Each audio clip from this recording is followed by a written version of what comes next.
Today we present Sunny Side Up, How to Crack Your Retirement Nest Egg. My name is George Haas and this is my associate Anthony Rovai, independent financial advisors with Money Concepts Capital Corporation, working out of the Capitola office. We're part of the California Coastal Team, comprised of a group of independent advisors with over 120 years of collective experience. We have experience in real estate, tax-efficient investments, maximizing retirement income, and asset protection. We collaborate on solutions to meet your financial goals. Sunny Side Up, How to Crack Your Retirement Nest Egg. I'd like you to think back to the very first time you cracked open an egg. If it was anything like me, it was a mess. Cracking eggs takes practice. The nice thing about learning how to crack eggs is that if you do mess up or make a mistake, there are plenty of eggs left in the carton to practice with. Well, with retirement planning, cracking your proverbial nest egg, you only get one chance to crack open your nest egg the right way. You can't unscramble an egg. You can't unscramble bad decisions that you might make when it comes to your retirement nest egg. You can't undo it. This is our guide to helping you crack open a perfect nest egg the first time, sunny side up. First, we'll run through our core retirement planning concepts and finally our core strategy that we use with so many of our clients. This is your retirement nest egg cookbook. It has all of the ingredients needed for fixing a perfect egg the first time. Some are not obvious. When a new client comes into our office, we take into consideration all of the following concepts: how your emotions affect your financial decisions. Our emotions and what we should do often contradict each other. Next, we address the most common fears that people may have in planning for their future retirement. We take into consideration the twin destroyers of wealth, inflation and taxes. Then we discuss the three vital concepts of retirement planning: your time horizons, the importance of sequence of returns, and the value of dollar cost averaging. Then we share the method we recommend to manage your retirement income that we call the bucket system. In this case, our recipe uses buckets of money. And finally, we'll talk about cooking the egg, how you plan to enjoy the product of your hard work. Today, I'd like to focus on the three vital concepts of retirement planning. First of all, what are your time horizons?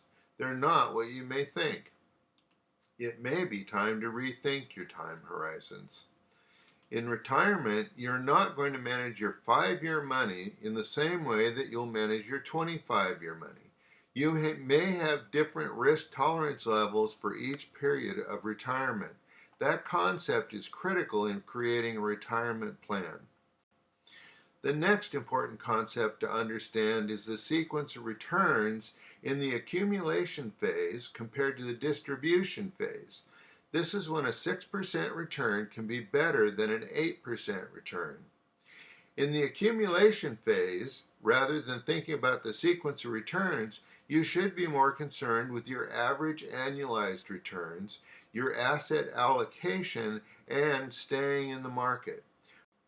While in the distribution phase, the sequence of your returns must be taken into account by reducing risk through product allocation and portfolio protection.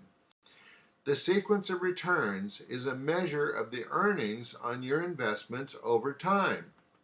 During the accumulation phase, the stock market fluctuates up and down cyclically over time. However, over the past 100 years, the trend has been an approximate 11% increase on average each year, even taking into account the Great Depression and Great Recession. The trend over all that time has been to increase as our economy continues to grow. As you can see, the same $100,000 invested over 15 years ends up with the same total return, even though the market fluctuations have been exactly reversed. What makes this possible? The math shows that the answer is the same either way that the numbers are ordered.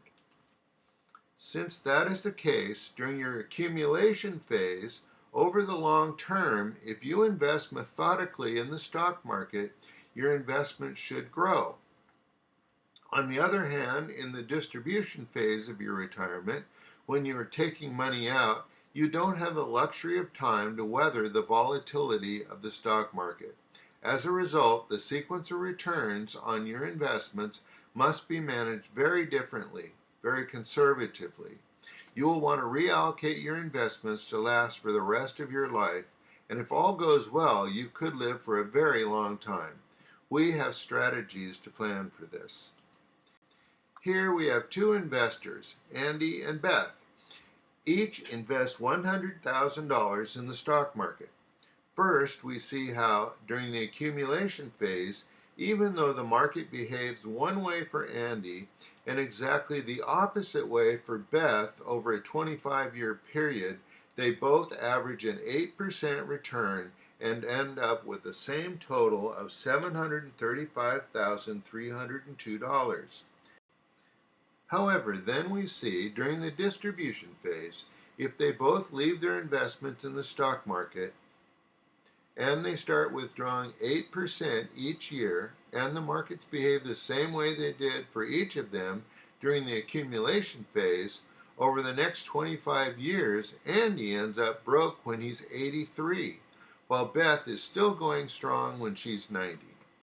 The moral of this story is, in the accumulation phase, sequence of returns does not matter, while in the distribution phase, sequence of returns can have a dramatic impact on the end result. That is why, during the distribution phase, you should be willing to accept a 6% reasonably steady return over an 8% volatile return.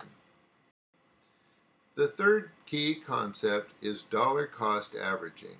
It sounds complicated, but it's really not. It applies the magical power of mathematics during the accumulation phase. It's the reason that the sequence of returns is not important during the accumulation phase. Here's one theoretical investment, the blue line, going up and up every month from $10 to $21.50. And here's a different investment, the pink line, bouncing around from $10 to $3, and then finally ending up back at $10. Say you're investing $50 per month. Now, which would you choose? Let's see, it's not what you might think. If you were to invest $50 per month over this 25-month period, at the end of the time, you would own 80 shares. However, if you were to invest that same $50 per month over the same 25-month period and the stock price was bouncing around between $3 and $10, at the end of that time, you would own 199 shares. Now, why does that happen? The average cost of shares in the first instance is over $15 per share, while the average cost in the volatile market is about $7.50 per share. So the final value of your investment is higher because you end up owning many more shares at a lower average cost. What we learn from this is that during the accumulation phase, market volatility can be your friend if you use dollar cost averaging over an extended period of time. Now you might ask, what should I do with all of this valuable information? We recommend using a handy financial management tool called the bucket system, where we divide your financial resources between two buckets. One is an income bucket, where we safely invest money to produce a steady flow of income at a relatively low risk level of 3 to 4 on a scale from 1 to 10. That's the money you count on to use for your regular living expenses in the near future.